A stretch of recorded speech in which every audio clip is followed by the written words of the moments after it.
Nggak bisa. Udah mulai salam. Dekat sini ya. Oh, kedekatan ya.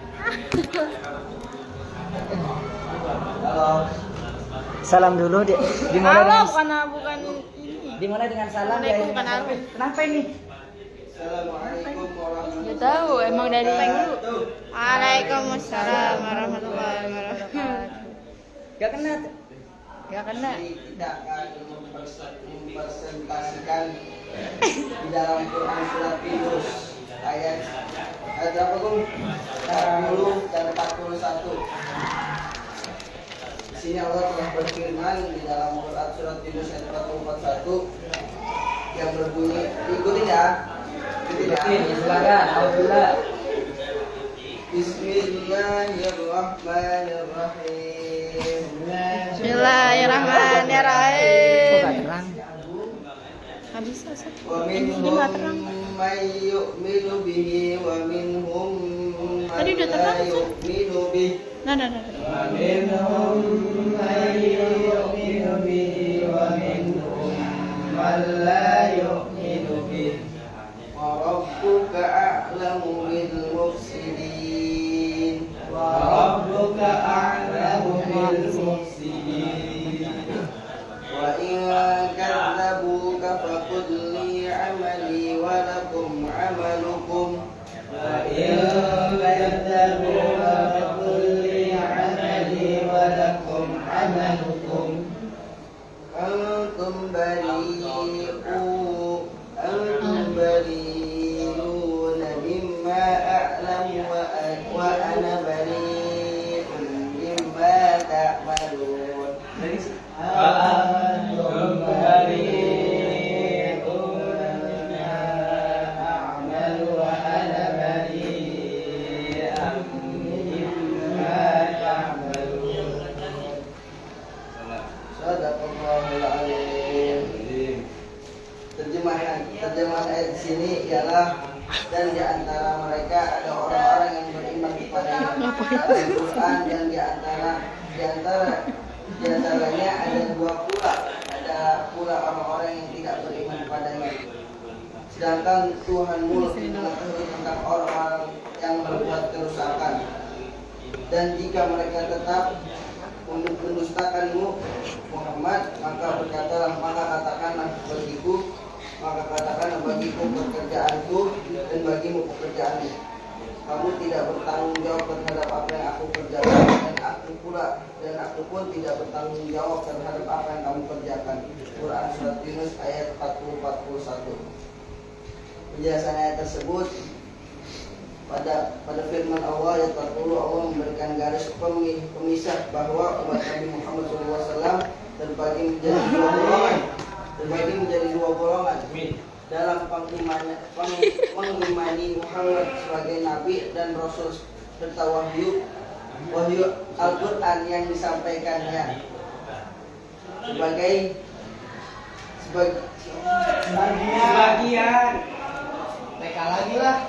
sebagian golongan menerima Al-Quran, mengikuti ajaran Nabi Muhammad dan mengambil manfaat dari ajaran yang disampaikannya.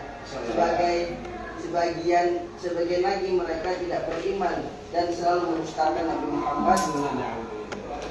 Allah lebih tahu tentang orang-orang yang Allah lebih tahu tentang orang-orang yang membawa kerusakan di muka bumi dengan kekafiran sungguh, musyrik dan kezaliman dan kedurhakaan, karena mereka mempunyai hati yang seperti batu dan tidak mau berpikir. Dan pada ayat 41 Allah memerintahkan kepada Nabi Muhammad SAW untuk tegar dan menghadapi orang-orang yang mendustakannya.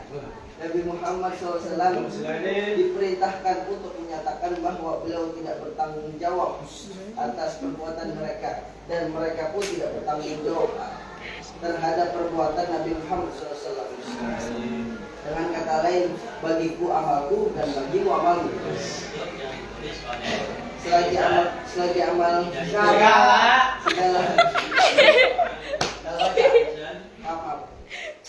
Segala macam segala amal sekecil apapun pasti ada balasannya dari Allah Subhanahu wa taala.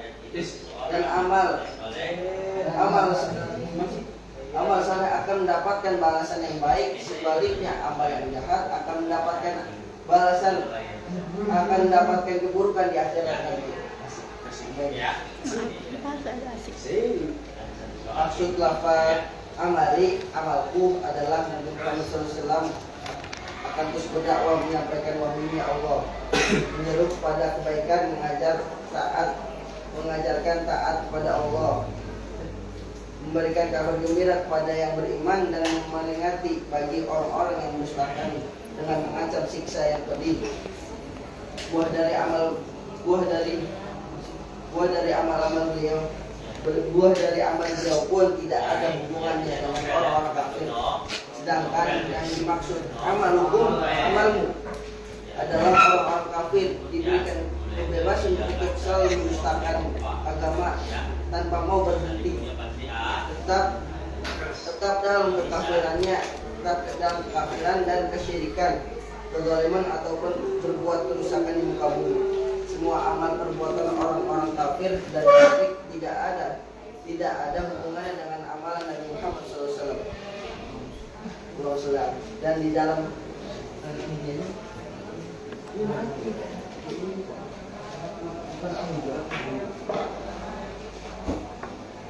surat Al-Kahfi juga Allah Subhanahu wa taala telah berfirman. Diikuti lagi ya. Iya, bisa. Bismillahirrahmanirrahim. Bismillahirrahmanirrahim. Wa qul lil haqqi min rabbikum. Wa qul lil haqqi min rabbikum. Wa qul lil haqqi min rabbikum. Faman syaa'a falyu'min wa man syaa'a falyakfur. Faman syaa'a falyakfur wa man syaa'a falyakfur. Inna a'tadna lil-zalimina naran ahata bihim suradiquha. Inna a'tadna lil-zalimina naran ahata bihim suradiquha. Ya udah. Wa iyastaghithu yughadhu bima'in kalmuhli yashwil wujuh. Bi'sa syarab wa sa'at murtafaqah.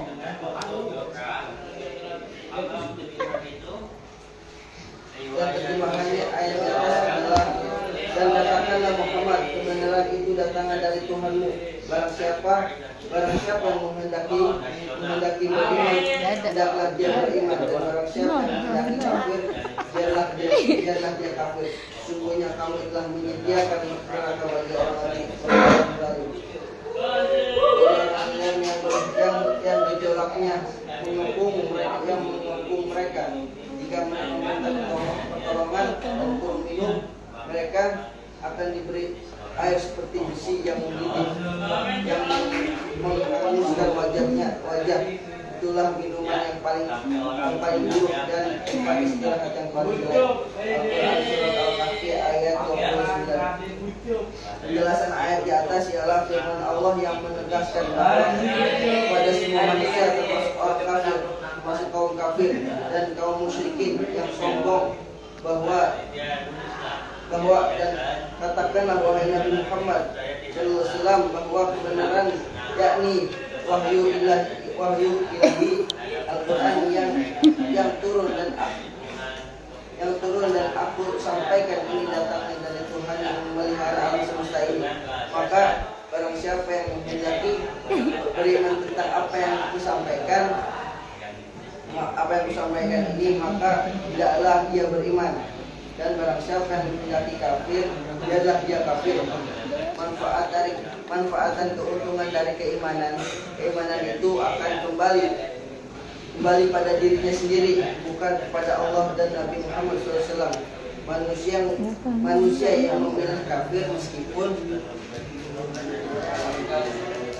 meskipun dia kaya raya dan memiliki jabatan yang tinggi, Allah dan Nabi Muhammad SAW tidak rugi sedikit pun, sebab Allah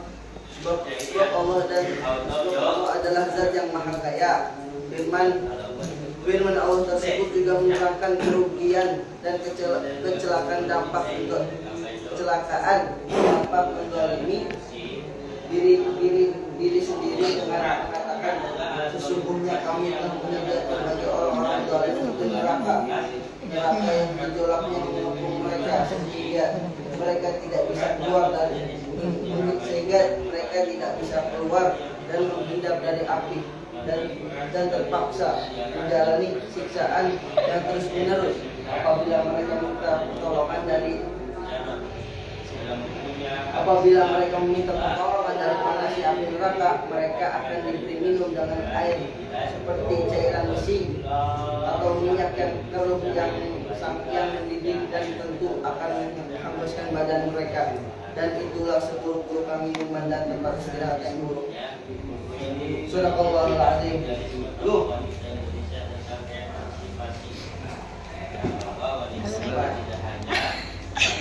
Dalam Quran surat Al-Hujurat ayat 10-12, Allah Subhanahu wa taala berfirman, Bismillahirrahmanirrahim. Innamal mu'minuna ikhwatun fa'aslihu baina akhawaykum wattaqullaha la'allakum turhamun. Ya ayyuhalladzina amanu la yaskhar qawmun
Wattaqullah innallaha tawwabur rahim.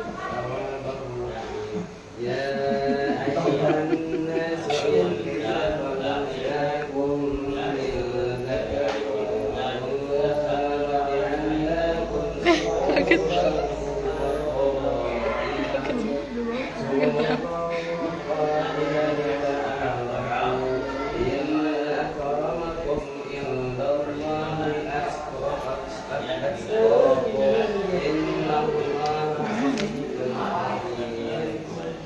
terjemah dari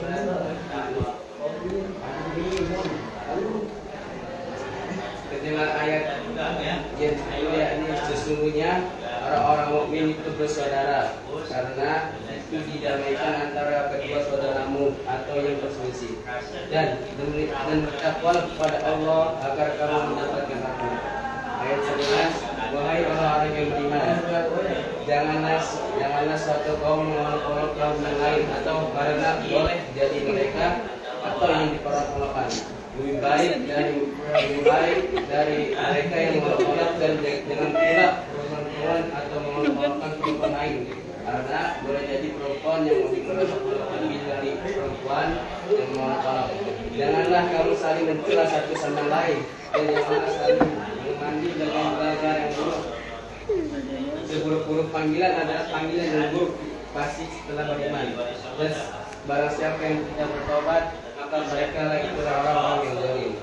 wahai orang-orang yang beriman, jauhilah banyak dari prasangka. Sesungguhnya sebagian prasangka yang berasal dari mana kamu mencari-cari kesalahan orang lain.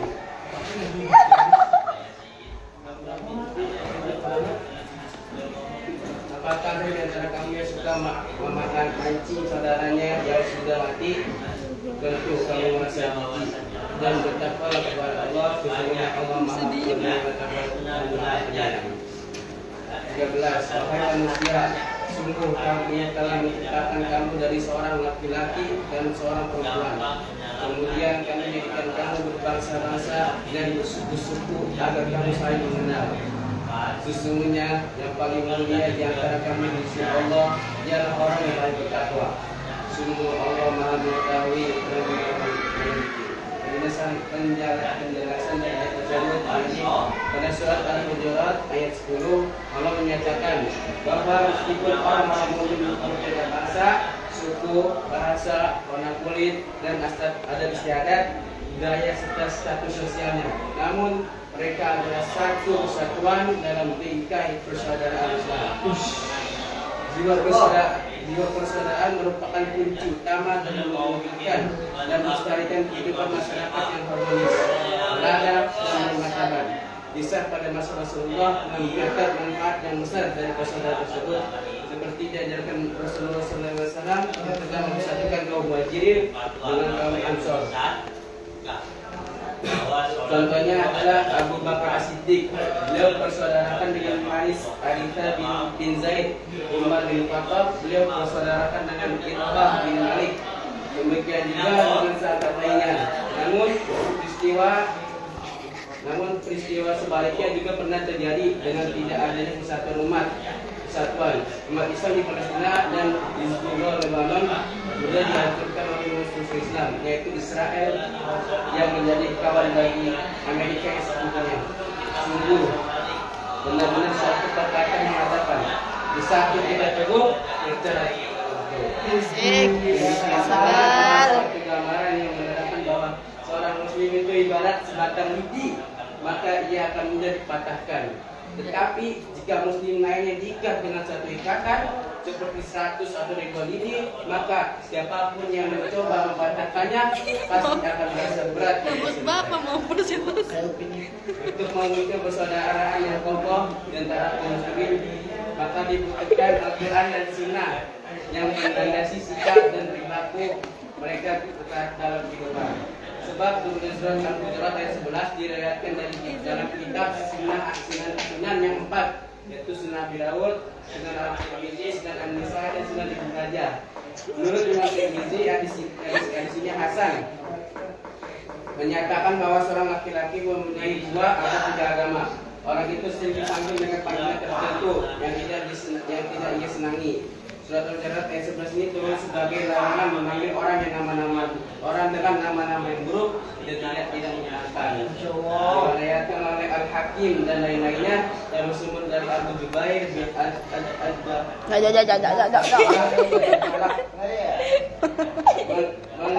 mengungkapkan nama-nama gelar pada masa jahiliyah sangat banyak. Pada saat Rasulullah SAW memanggil seorang dengan gelarnya, ada orang yang memberitahukan kepada beliau bahwa gelar itu tidak disenanginya. Maka turunlah ayat ini, Al-Hujurat ayat 11, yang melarang orang memanggil orang dengan gelar yang tidak disenangi. Diriwayatkan oleh Ahmad yang bersumber dari Abu Zubair Ad-Dakhraq menyatakan bahwa ayat ini turun berkaitan dengan Bani Salamah. Rasulullah SAW tiba di Madinah ketika orang biasanya memiliki 2 atau 3 nama. Ketika Rasulullah memanggil seorang dengan salah satu namanya, panggilannya, tetapi ada orang yang berkata, "Ya Rasulullah," sesungguhnya ia marah dengan panggilan itu. Ayat wala talmizu, dan janganlah kamu memanggil dengan gelar-gelar yang buruk. Dan turun sebagai larangan memanggil orang gelar yang tidak disenanginya. Pada ayat 11 adalah konsekuensi dari ayat 10, yaitu Allah menyatakan bahwa umat Islam tidak boleh saling mengolok-olok, karena dengan mengolok-olok yang dapat menyebabkan kemarahan orang lain. atau orang merasa dihina sehingga akan menyebabkan pertengkaran dan perselisihan. Sebagai orang mukmin, kita tidak boleh saling mengolok-olok, sebab bisa jadi yang diolok-olok itu lebih baik daripada yang mengolok-olok, baik berupa ejekan, ucapan, sindiran ataupun canda tawa yang bersifat merendahkan orang lain. Oleh sebab itu, Allah melarang mengolok-olok itu supaya tercipta persaudaraan, kesatuan dan persatuan di kalangan kaum muslimin. Sebab turunnya surat Al-Hujurat ayat 12 diriwayatkan Ibnu Muzir yang bersumber dari Ibnu Jurais. Dia mengemukakan bahwa ayat ini turun berkaitan dengan Salman Al-Farisi yang bila selesai makan suka terus tidur dan menegur ketika itu ada orang yang mengunjunginya perbuatannya. Maka turunlah ayat ini yang melarang seseorang menceritakan aib orang lain. Pada ayat 12 ini masih berkaitan dengan membina persaudaraan orang-orang mukmin. Allah Subhanahu wa taala melarang orang-orang yang beriman cepat berprasangka kepada saudaranya, karena sebagian dari prasangka adalah dosa yang harus dijauhi. Selain itu, Allah juga melarang untuk mencari-cari kesalahan orang lain, mengunjungi atau menggibah. Hal ini dikuatkan dengan sabda Rasulullah yang berbunyi, An Abi Hurairah radhiyallahu anhu qala qala Rasulullah sallallahu alaihi wasallam ittaqillaha haitsu ma kunta wa atbi'is sayyi'atal hasanah tamhuha wa khaliqin nasa bi khuluqin hasanin. Artinya dari Abu Hurairah radhiyallahu anhu diterangkan bahwa Rasulullah sallallahu alaihi wasallam bersabda, bertakwalah kamu kepada Allah dimanapun kamu berada, dan iringilah perbuatan buruk dengan perbuatan baik untuk menghapusnya, dan bergaulah dengan sesama manusia dengan akhlak yang baik. Hadis riwayat At-Tirmidzi. Sebab turunnya surat Al-Hujurat ayat 13 diriwayatkan oleh Ibnu Abi Hatim Al-Hakim yang bersumber dari Ibnu Abi Mulaikah. Dia menyatakan ketika Fathul Makkah atau penaklukan kota Makkah, Bilal naik ke atas Ka'bah untuk mengumandangkan azan. Beberapa orang berkata, apakah pantas budak hitam ini ada di atas Ka'bah? Maka sahabat yang berkata, sekiranya Allah membenci orang ini, pastilah ia akan menggantinya. Surah Al-Hujurat ayat 13. Turun sebagian penegasan bahwa dalam Islam tidak ada diskriminasi warna kulit. Yang paling mulia adalah yang paling bertakwa. Diriwayatkan oleh Ibnu As-Sakir di dalam kitab Muhammad Ubahamnya, atau yang ditulis tangan oleh Ibnu Basyikwai yang bersumber dari Abu Bakar bin Abi Daud di dalam tafsirnya, menyatakan bahwa ayat ini turun berkaitan dengan Abu Hind yang dinikahi oleh Rasulullah kepada seorang wanita Bani Bayada berkata, wahai Rasulullah, patuskah kalau kami mengawinkan putri-putri kami kepada tugas-tugas hamba sahaya kami? Surah Al-Hujurat 13 turun sebagai penjelasan bahwa dalam agama Islam tidak ada perbedaan antara bekas hamba sahaya atau budak dengan orang merdeka. Surah Al-Hujurat ayat 13 menjelaskan kepada seluruh manusia bahwa ia diciptakan Allah Subhanahu wa taala dari seorang laki-laki dan seorang perempuan. Allah Maha Kuasa dan pencipta yang baik. Manusia diciptakan secara pluralistik atau banyak keberagaman, berbangsa, bersuku-suku, warna kulit yang bermacam-macam. Kemajemukan yang ada pada manusia bukan untuk berpecah belah, merasa paling benar, melainkan untuk saling mengenal dan membantu. Tidak ada upaya untuk menjajah dan menghasilkan selain menjaga pengenalan tanpa alasan yang benar.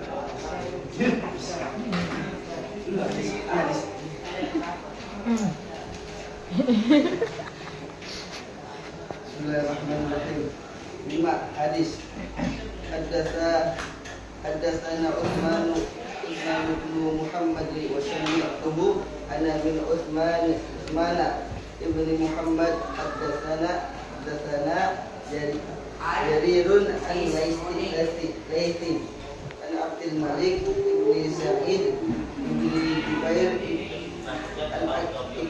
Ikrimah an Ibnu Abbas yarfa'uhu ila Nabi sallallahu alaihi wasallam qala laisa minna man lam yuqtir al-kabira wa yarham as-saghira wa ya'ruf bil ma'ruf wa yanha 'anil munkar.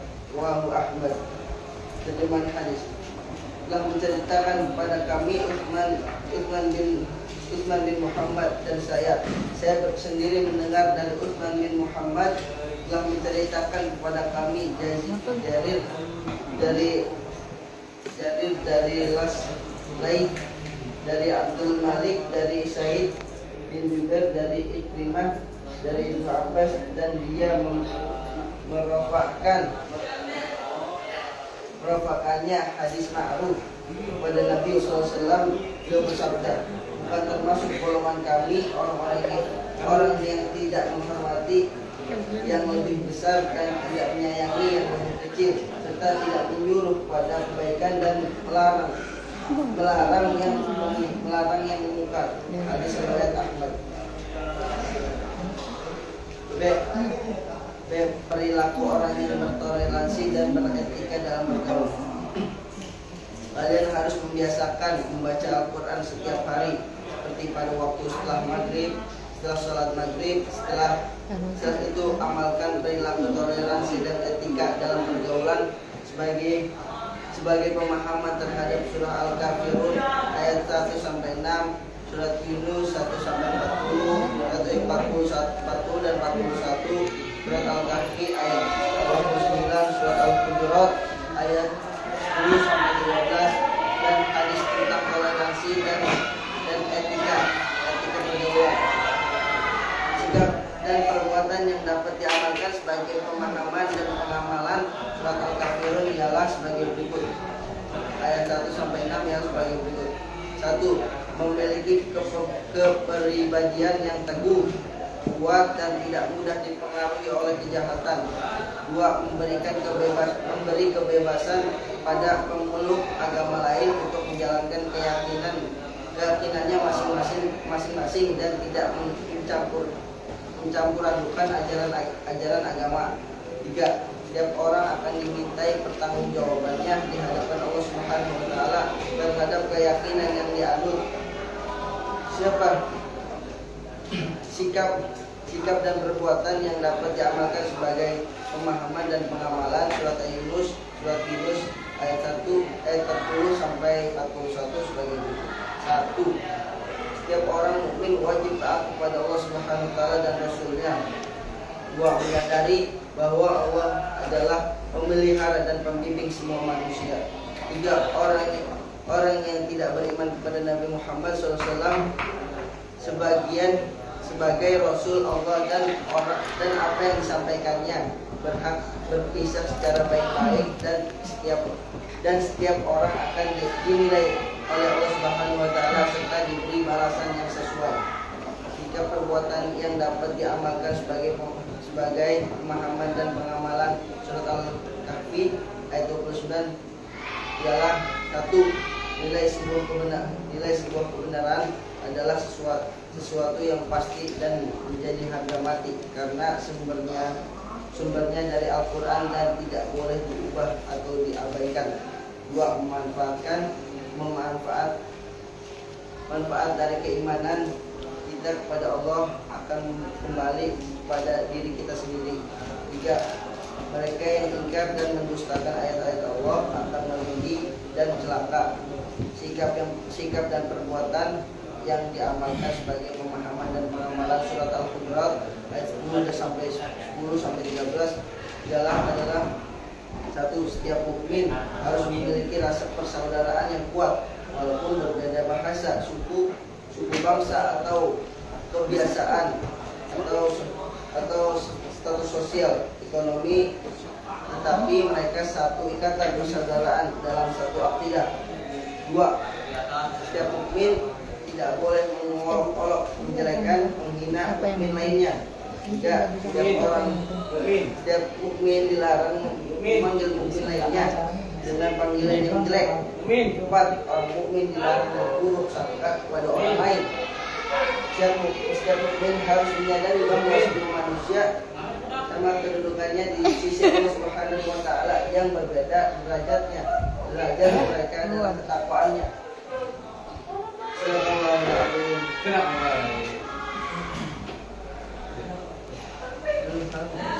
Sekian dari saya. Ini mau tanya aja. Waktu nanya. Itu nanya, siapa mau nanya? Oke, silakan langsung habis. Tanya sama aku. Nggak ada, oke alhamdulillah nggak ada. Nggak ada. Udah.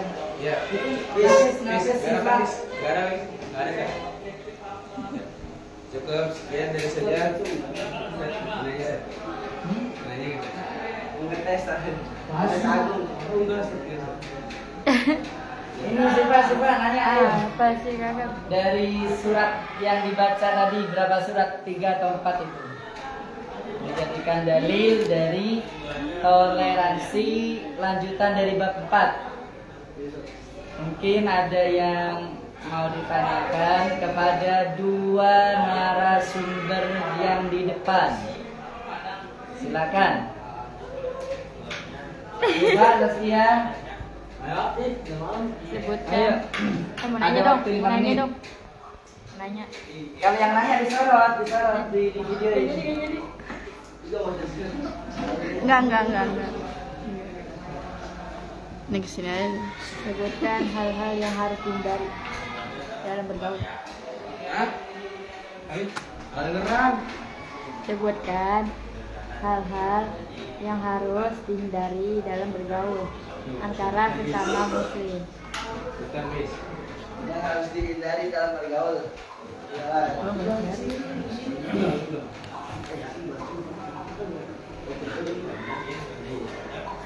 Jadi apa sih Pak? Sebutkan hal-hal yang harus Harus dihindari dari dalam bergaul antara sama muslim. ya. Hindari pergaulan kita juga.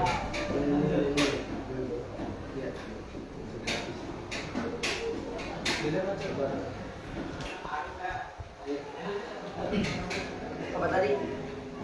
Oh, pertanyaannya sih Pak. Sebutkan ya Allah Sebutkan hal-hal yang harus ditinggali. Ini terdapat pada surah Al-Hujurat ayat 10 sampai 13. Setiap mukmin harus memiliki rasa persaudaraan yang kuat. Setiap mukmin harus memiliki persaudaraan yang kuat, walaupun berbeda bahasa, suku bangsa atau adat kebiasaan walaupun mereka tetapi mereka satu dan persaudaraan dalam satu akidah. Dua. Udah. Udah gitu dah. Terima kasih. Tapi ada di mana?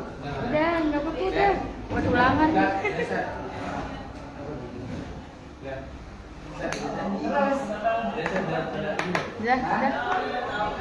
Ustaz, saya mau pulang. Oh belum itu bulunya karena izin. Bulunya izin karena ada apa katanya? Biasa. Pak siapa? Aja itu. Dulu ada acara duluan. Sudah? Udah. Siva ini apa sudah? Udah. Ada lagi nih panjang. Itu panjangan. Ustaz. Ada Sia. Usah. Dia tanya nih, tanya aku lalu tanya. Biasa. Itu siapa? Ini coba. Kita coba.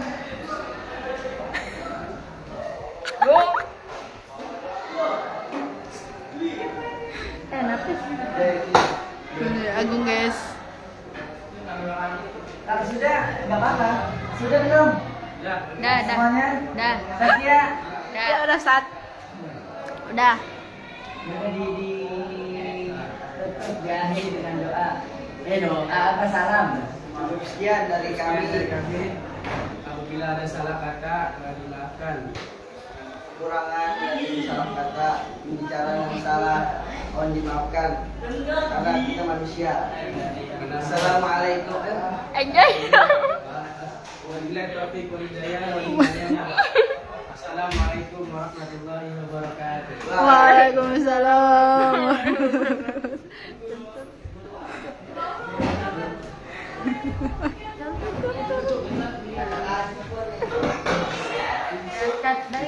Udah ya, itu tadi lanjutan dari bab 4 dengan tema toleransi.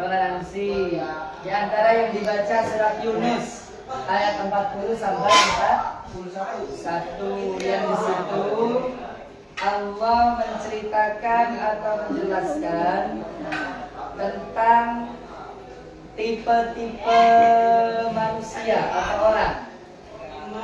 Jadi ada orang yang beriman kepada Al-Quran. Ada juga yang ingkar gak beriman pada Quran. Kalau kita santri berarti masuk ke golongan orang yang pertama, mayyu'minu bih, orang yang beriman dengan Al-Quran. Ada yang gak beriman, berarti non muslim, orang kafir, itu berarti golongan yang kedua, man la yu'minu bih. Sementara Allah mengetahui kepada orang yang berbuat kerusakan. Siapa yang berbuat kejahatan, kerusakan, berbuat dosa, itu Allah tahu. Maka ini juga jadi dari toleransi. Yang beriman dan tidak beriman tidak harus dipaksakan. Sudah, yang beriman, kafir.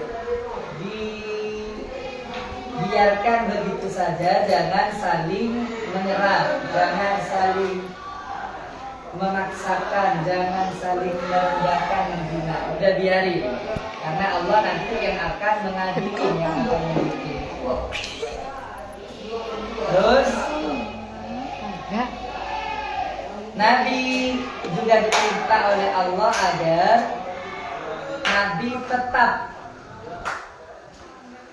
dengan tugasnya untuk menyampaikan risalah dari Allah, menyampaikan dakwah. Diikuti atau tidak diikuti itu amalnya Nabi. Nabi cukup menyampaikan, orang ikut atau tidak itu terserah orang yang sudah mendapat dakwah dari Nabi. Maka tidak perlu untuk dipaksa, apalagi disakiti. Tidak boleh. Ini kata Nabi, kalau ada orang kafir ketika diajak, didakwahi, kok mendustakan, nggak percaya. Jadi orang kafir oleh Nabi sudah diajak dengan dakwahnya Nabi untuk beriman pada Allah, masuk pada agama Allah, agama Islam, kok nggak percaya, mereka malah mendustakan Nabi. Nabi gak boleh memerangi mereka. Oleh Allah diperintahkan hanya mengatakan kul li amali wa amalukum. Ya udah, kalau gitu amalmu perbuatanmu, perbuatanku perbuatanku, amalku amalku, amalmu amal. Jangan dicampur adukan. Amalnya Nabi tentunya kebaikan, kemuliaan. Amalnya mereka orang-orang kafir ya tentunya kekufuran, kesesatan, kejahatan. Itu. Dan Nabi, karena Nabi sudah menyampaikan, berarti Nabi sudah melaksanakan kewajibannya. Kecuali kalau Nabi gak menyampaikan, gak mengajarkan, gak mengajak, Nabi membiarkan orang kafir musyrik menyembah pada berhala, pada patung dan yang lain, Nabi membiarin, berarti Nabi belum menyampaikan. Ini kan enggak, Nabi sudah menyampaikan, sudah berdakwah, tapi mereka tetap gak mau ikut. Maka Nabi dibebasin. Ana dari ummimma ta'malun, kalau gitu saya berlepas diri, tidak bertanggung jawab lagi nanti terhadap apa-apa yang kamu lakukan. Karena Nabi sudah mengajak, sudah menyampaikan, sudah berdakwah. Ternyata mereka tetap kafir, maka Nabi tidak dituntut, tidak bertanggung jawab terhadap semua yang dilakukan oleh orang-orang kafir. Tapi kalau Nabi orang-orang kafir ingkar, menyembah berhala, padahal Nabi diperintahkan untuk menyampaikan Islam, menyampaikan iman dan yang lain. Nabi gak menyampaikan, tidak tablik. Dan mustahil itu karena sifat wajib bagi Nabi semuanya tablik menyampaikan.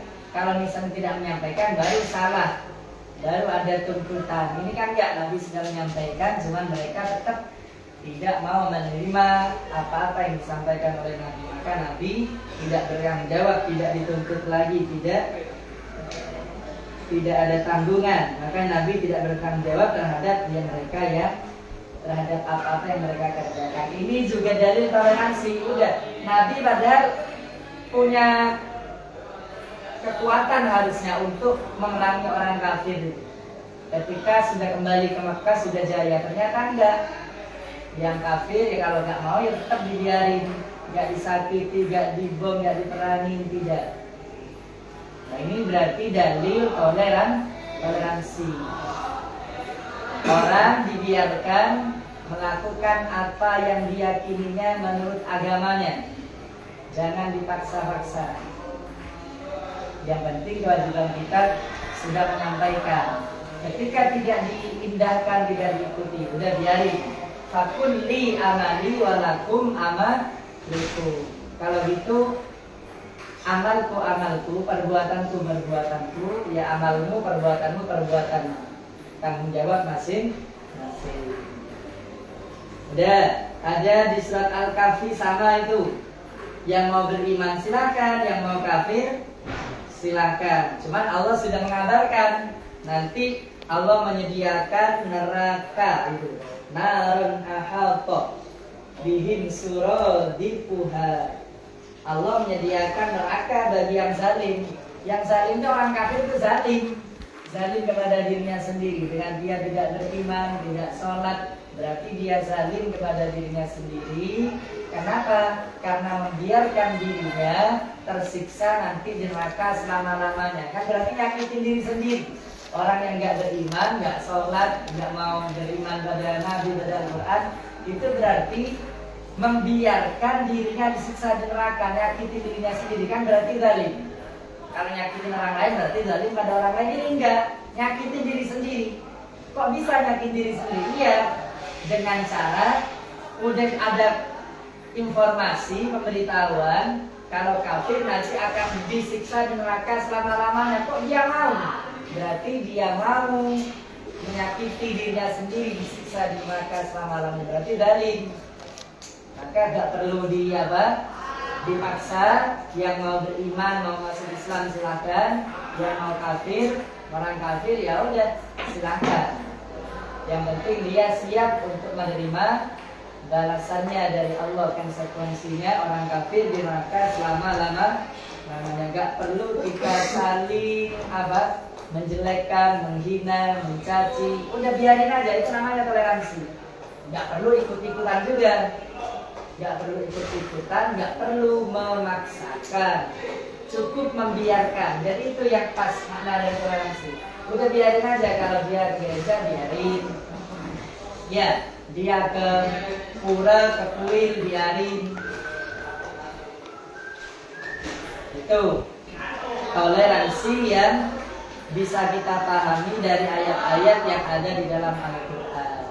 Berikutnya Al-Hujurat ini yang terakhir. Ini Allah menjelaskan bahwa semua orang Islam itu bersaudara, semua orang beriman itu bersaudara.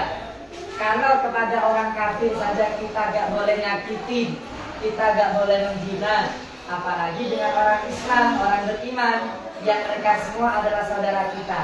Maka nilai penghormatannya atau nilai tidak menyakitinya harus lebih kuat lagi.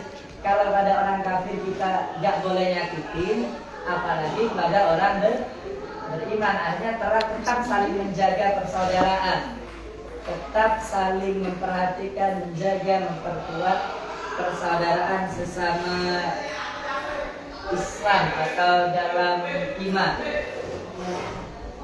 Terus ada larangan dari Allah menghina, merendahkan, mengolok-olok, menyebut orang dengan sebutan yang hina, menjulukin orang dengan julukan yang hina. Itu gak boleh. Itu berarti apa? Islam memang benar-benar memanusiakan manusia.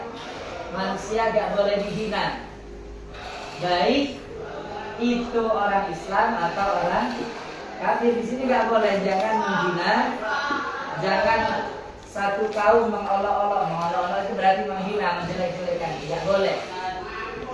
Udahlah, mau ngapain aja biarin, yang penting kita sudah menyampaikan, kita sudah mengamalkan, melakukan yang baik, mencontohkan yang baik, mengajarkan yang baik. Kalau mereka tetap gak baik, jadi biarin aja udah. Nah, itu bahkan berprasangka saja gak boleh. Berprasangka buruk atau suudzon, berprasangka buruk atau suudzon juga tidak boleh. Kenapa? Karena ada suudzon yang dosa. Sebagian suudzon itu ada yang terancam mendapatkan dosa atau siksa. Maka berarti harus menjaga hati, jangan sampai membenci orang lain, memusuhi orang lain, berprasangka baik, gak baik, berprasangka tidak baik kepada orang lain. Apalagi berprasangka buruk kepada habaib, kiai, ulama, itu lebih besar lagi dosanya.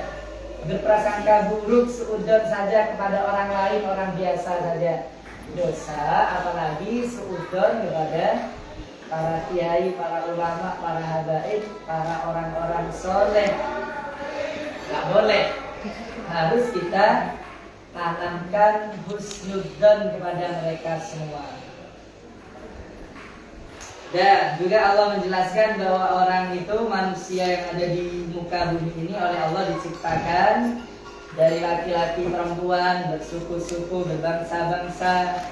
Tujuannya untuk saling, bukan untuk saling bermusuhan. Tujuannya bukan untuk saling sombong-sombongan, menang-menangan, tidak. Tapi tujuannya untuk ta'aruf, untuk lita'arufu, untuk saling mengenal. Orang Jawa kenalan dengan orang Betawi, orang Betawi kenalan dengan orang Madura, Sunda, Ambon, Aceh, Manado. Itu kan saling mengenal. Dari manapun dia asalnya, suku manapun dia asalnya, Islam mengajarkan untuk saling mengenal. Dengan kenal maka akan sayang. Kalau nggak kenal ya akan sayang. Maka kalau kan harus udah kenal, akhirnya bisa saling menyayangi, tidak saling menyakiti. Itu ayat-ayat yang ada dalam berbuat yang dijadikan dalil toleransi. Sudah? Hadisnya itu hadis tentang perintah agar kita selalu bertakwa dimanapun berada. Yang kedua, agar ketika kita melakukan kesalahan, kejelekan, harus langsung melakukan kebaikan. Wa adbi sayyi'atan hasanah. Kalau melakukan kesalahan, kejelekan, langsung melakukan kebaikan. Gimana caranya nih? Saya melakukan kesalahan, apalah? Apa misalnya? Ya, ngomong jorok, tiba-tiba ingat, langsung melakukan kebaikan dengan cara Astagfirullahaladzim. Astagfirullahaladzim, kebaikan apa enggak? Kebaikan. Jadi ikuti keburukan yang kamu lakukan dengan kebaikan, maka kebaikan akan menghapus keburukan, kejelekan, kesalahan yang sebelumnya kamu lakukan. Apa misalnya gosap, habis gosap, ini sambil gosap, ini langsung balikin, cari siapa itu yang punya, minta maaf. Itu kan minta maaf kan berarti kebaikan. Kejelekannya tadi gosap dihapus karena sudah melakukan kebaikan, maka kebaikan yang dilakukan akan menghapus kejahatan atau kejelekan yang sebelumnya ia lakukan. Itu maksudnya itu. Bisa baca istighfar, bisa minta maaf, atau bisa sedekah dan yang lain lah, atau bisa sholat taubat. Pokoknya setiap melakukan kejelekan harus cepat-cepat langsung melakukan apa?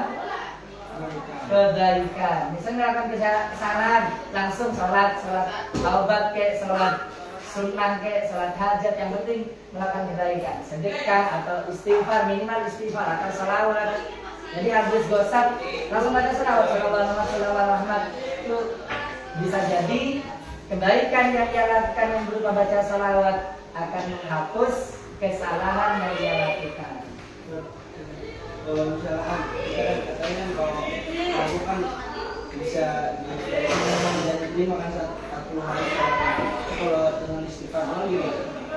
Kalau misalnya kita bisa sadar gitu ya mabok gitu. Iya, jadi semua dosa mau mabuk, dosa-dosa apa saja dengan istighfar dan taubat itu bisa terhapus asalkan istighfarnya, taubatnya taubatan nasuha, taubat yang sungguh-sungguh menyesal dan tidak diulangi lagi, maka dosa apapun kata Allah itu akan diampuni kecuali dosa syirik. Tapi kalau syiriknya itu sebelumnya kafir, terus dia masuk Islam, maka syiriknya ketika dia menyembah di gereja, menyembah patung juga diampuni dengan dia masuk Islam. Tapi kalau dia udah masuk Islam tetap syirik, maka dosa syirik tidak diampuni meskipun dia baca istighfar, baca at-taubah atau yang lain. Selain syirik itu ada peluang besar dari Allah untuk dosa-dosa besarnya itu diampuni apabila dengan sungguh-sungguh ia bertaubat. Taubatnya selain baca istighfar yaitu disesali dan tidak diulangi, maka bisa diampuni nanti. Di antara tanda Allah ngampunin itu dia makin istiqomah beribadah, dia semangat beribadah dan anti banget kalau diajak melakukan maksiat. Biasanya diajak ke diskotik semangat, senang. Setelah taubat diajak ke diskotik malah berat, gak mau. Enggak, sekarang saya lagi gak mood. Itu bisa jadi tanda kalau taubatnya diterima. Buktinya dia kepada maksiat sejak bertaubat dia udah gak semangat lagi, gak senang lagi. Senangnya berbuat baik terus, senangnya beramal soleh, senangnya beribadah. Atau di antara tanda berikutnya taubatnya itu diterima kalau misalnya dia senang narkoba, senang mabuk-mabukan, habis taubat biasanya dia sakit mungkin. Sakit tujuannya Allah untuk membersihkan dosa-dosanya itu, karena dengan dia diberi penyakit dosa-dosanya oleh Allah dihapus, termasuk semua yang haram yang ada di tubuhnya, makanan, minuman yang haram yang ada di tubuhnya dihilangkan dengan penyakit yang dideritanya itu. Penyakit yang diberikan oleh Allah itu diantara tanda Allah menghapus dosanya, mengampuni dosanya dengan cara dia semangat beribadah dan tidak senang lagi berbuat dosa, atau diberi penyakit.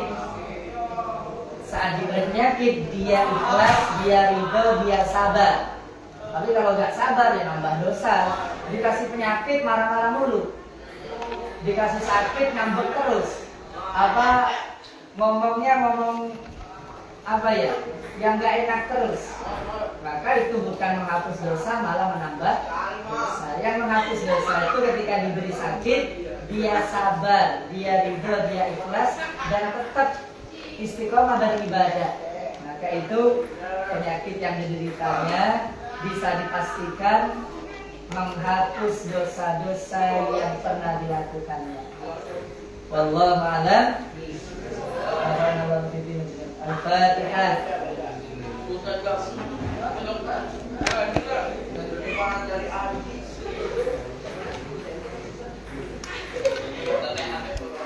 Rabbana anfa'na bismillahirrahmanirrahim. Rabbana anfa'na bima 'allamtana wa 'allimna ma yanfa'una. Rabbana anfa'na bima 'allamtana.